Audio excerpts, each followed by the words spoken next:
На доске оставишь лучок или тарелочку дать? Да не надо, это На тарелочку.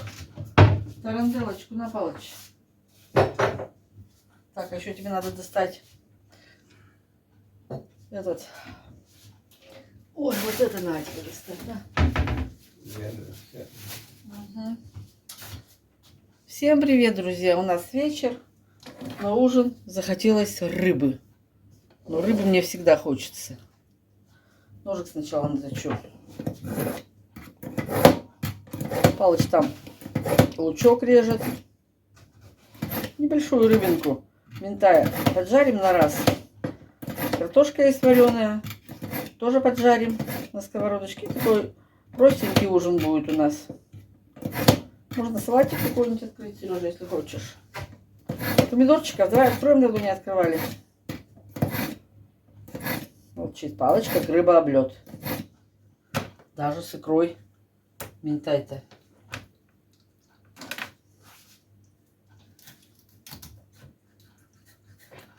Так разрежу, вроде бы он тут не маленький такой.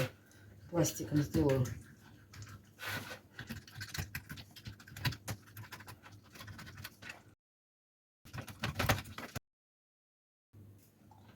Вот, хватит нам.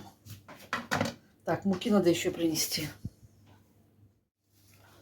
В пакетик насыплю мучку.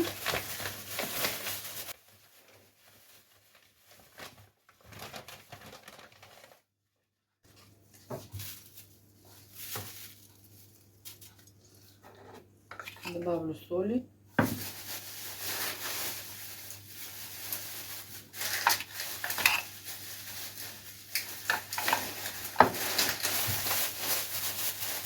И тут поваряю рыбушку. Хватит мне одной ложки или нет, интересно. На вдруг нет. Лучше две. Лучше пусть останется, чем не хватит.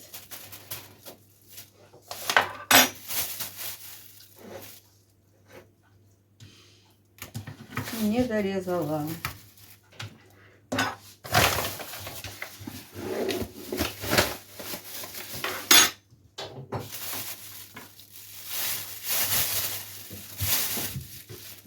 А картошку как порезать? Ну, как обычно.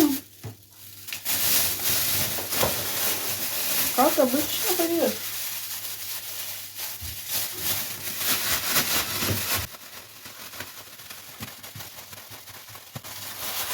Так что я не включаю сковородку, то надо разогреть же ее.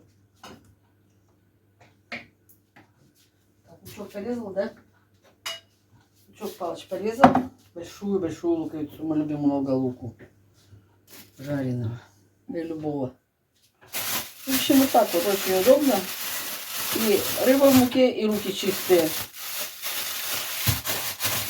И волки сыты, и овцы целые. Знаете, что подумала, мне в голову пришло, друзья?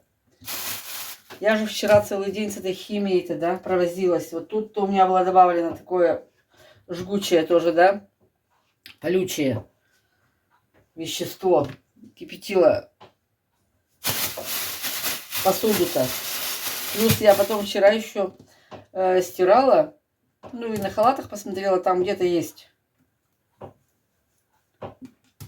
Пятнышки были. И я, сколько, наверное, 3 халата эзиклином. Или эзилит правильно, или эзиклин. Эзилит, наверное. Выводила очень хорошо. Оно не портит ни ткань, ни цвет. Не может мне поры эти. А может и рукой я, может, хватанула. Может, потерла глаз, да? Может быть, как типа аллергическая реакция пошла. Или может даже и ожог ведь может быть. Все, что хочешь. И надышалась я, и наглоталась я. Наркоманила, короче, вчера. В полный рост. Так, эта сковородка долго нагревается. Надо на горячую сковородку рыбу всегда класть, когда жаришь. Подожду, пока нагреется. Чего ты? Нарезал картошку? На, я тебе сковородку что, не подала? Сейчас, Сережа. Масляную.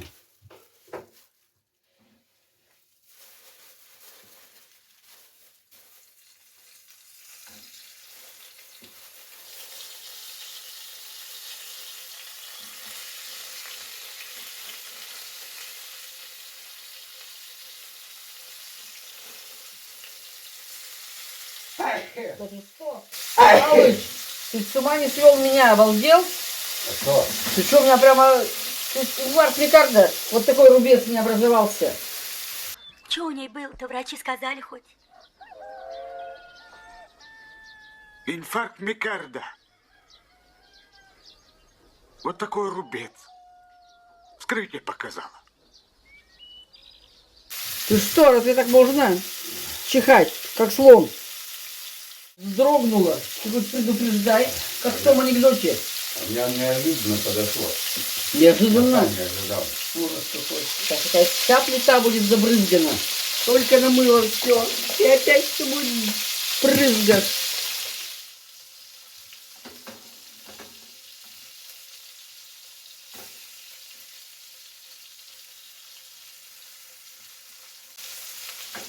Так, маслица надо, маслица подлить. Ой, Юля звонит. Дочка позвонила, рассказывает про Артелеком. Такие ведь проблемы тут у нас с Артелекомом, но не у нее, не у нее. Я буду погромче говорить, потому что, ребята, все трещит, шипит, плохо будет слышно. Вот, и я говорю, да, у меня подруга тоже, вплоть до того, что ходила к юристам. С этим, тут интернет там плохо работал. Она решила, значит, перейти, не знаю, какой там у нее был теле или какой, решила перейти вот на этот Ростелеком. Раньше он был Артелеком, может, так его и назвала неправильно. Раньше был он Артелеком у нас назывался. А теперь Ростелеком. Теперь у них полной заднице сидят.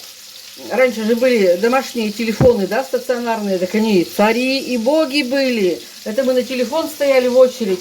Не знаю, сколько лет. Стояли, чтобы поставить телефон в квартиру. Это было не застояться. Это было... А теперь они кому нужны-то? Они теперь со связью с мобильной не очень, видимо, дружат. И вот она тоже...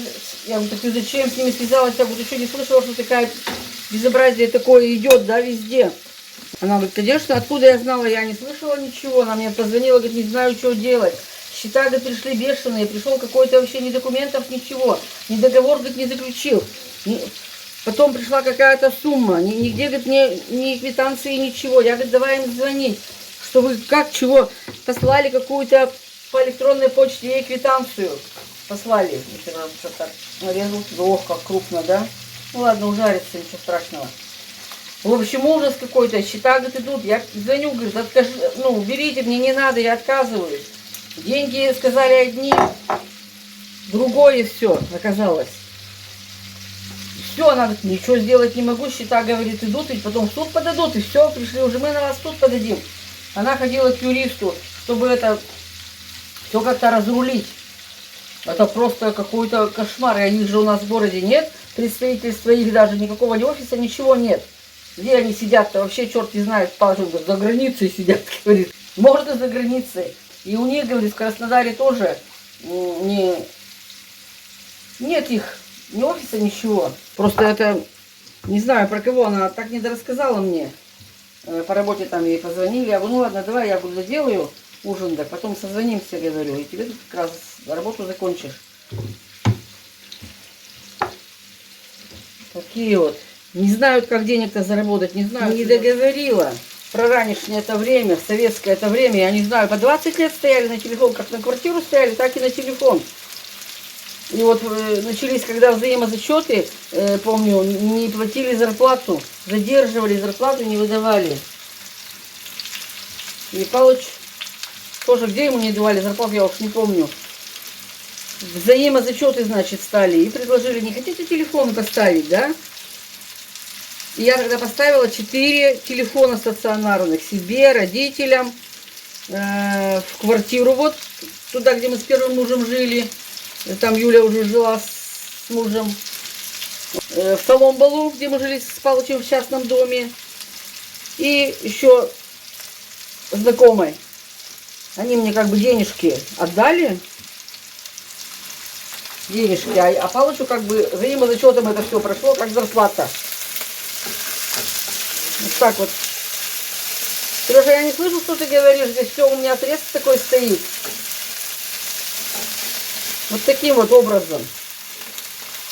А сейчас-то что? Кому нужно?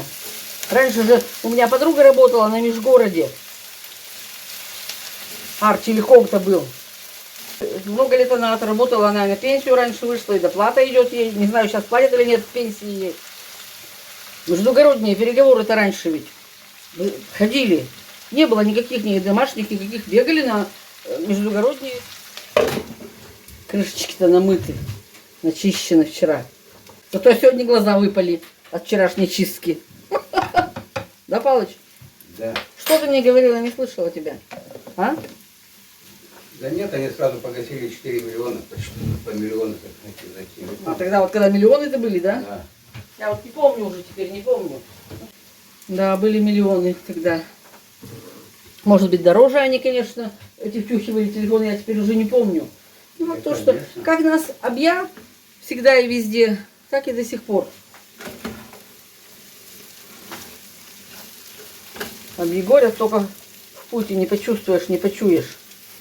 Муки-то осталась ложка, Палыч, ты был прав.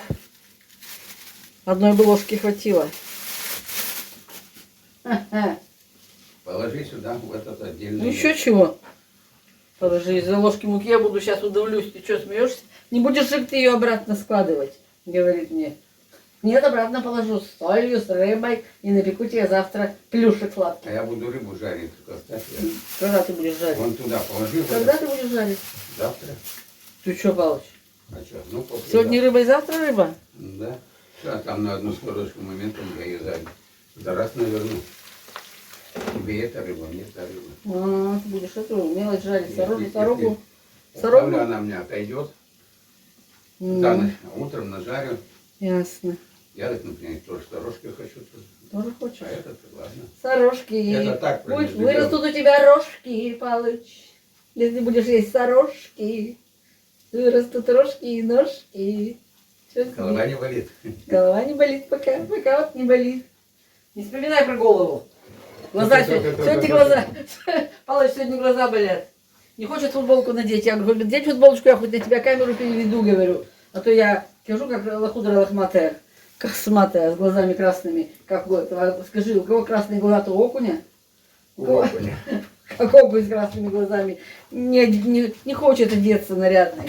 А голенького не хочу показывать. Говорю, я хоть на тебя камеру переведу, а то смотрят на картошку да на рыбу. Люди скажут, что тут она выпятила. Куда пошел? Одеваться пошел? Послушался меня? Послушный ты у меня, Палыч, хороший ты у меня парень. Ты умница моя, переоделся. Сходил, послухмяный паренек.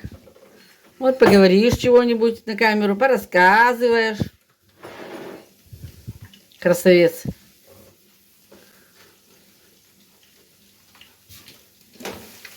Что-нибудь расскажи, поделись опытом. Найс. Нечего рассказывать. Да? И сказать Все нечего. нужно показывать. Что нужно показать? Ну, покажи чего-нибудь. Все, готова рыба. Ай, красота. Ай, вкуснота. Все, лучок зажарился. Где Вкуснятина. моя большая ложка? Ложка где твоя большая? Сейчас покажем рыбку красивую. Красивую рыбку. Никак не могу заставить его тоже носить костюм. Брюки-то купили же костюм, брюки купленные. Ходит все в спортивках. Ну, я переодеваться, что ли, буду? Я в спортивке под брюки. Ох ты, Лена, ты с болтовней-то ничего тут не у тебя нет. Все красиво, хорошо. Ох, Я поехал.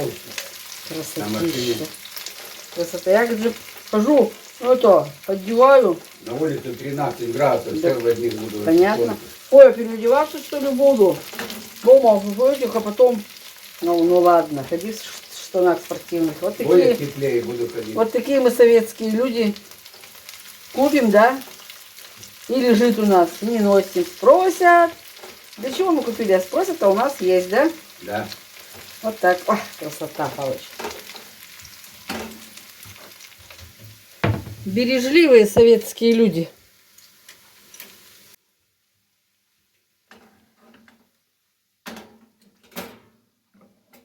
Ложка-поварешка, да? Да? Картошечка с лучком. приучила. Ой, слушай, у меня не выключен там газ-то, я и забыла. А чайник прекрасно. Чайник сейчас поставлю. Приучила Палыча тоже к картошке. Он теперь тоже все вот так вот, да? Тоже все картошечку ест. Чего же она не любит, того мужу не едать. Он бы там и рисочку. Я Ну, ем, я, пока например, не я думаю, на надоест. днях макарончик говорила, что? Ем, пока не надоест. Ну, Потом нет. надоест. Картошка вкусная. Крупы я не люблю. Ну и макароны-то тоже не люблю. Так, где моя большая ложка? Где моя большая плошка? Кружка. И кружка тоже. Ай, вкуснятина, ай, вкуснятина. Какая. Вот это Палыч. А это мне. Вилку ждешь? Без вилки ты не умеешь? Я сейчас дам. Умею. Маленькой чайной ложечкой. Сейчас подам, Сережа. Сейчас подам. Вилку хлеба Хлеба и зрелищ. и доделюсь. Вкусняшка. Вот это моя еда. Все. Всем приятного аппетита, кто ужинает.